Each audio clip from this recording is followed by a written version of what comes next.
Aux funérailles de Régine en mai 2022, une absence avait été particulièrement remarquée, celle de Pierre-Jean Chalencon. Le féru de Napoléon était particulièrement proche de la Reine de la Nuit au point de lui avoir demandé sa main en 2019. Les joyeux lurons avaient même célébré de fausses fiançailles cette année-là. Mais alors, pourquoi l'ancien acheteur de Affaires conclues n'était-il pas présent pour faire ses adieux à son ami? Quelques années avant de mourir, Régine en voulait à Pierre-Jean Chalencon. Le propriétaire du Palais Vivienne a dévoilé les raisons de leur brouille sur le plateau de l'émission de Jordan Deluxe ce 13 juin. La Reine de la Nuit avait été offensée parce qu'il avait critiqué Alain Delon dans l'émission de Jean-Marc Morandini.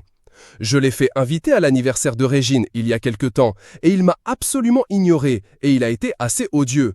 Même l'équipe de Marcel Campion m'a dit « il est gaga quoi », avait-il déclaré en 2019. Or, Régine appréciait beaucoup le guépard et ses propos ne lui ont pas plu. C'est donc cette intervention qui a coûté à Pierre-Jean Chalencon son amitié avec l'interprète des Petits Papiers. Malgré cette brouille, les anciens amis continuaient de se parler à de rares occasions. Quand son frère est décédé en mars 2020, NDR, je l'ai appelé, a-t-il par exemple expliqué à Jordan Deluxe.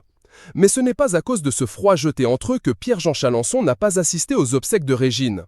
Je partais en Égypte avec Damien Lopes, directeur du Palais Vivienne, NDR, pour aller voir un projet avec le ministre de la Culture égyptienne et je ne pouvais absolument pas être aux obsèques de Régine.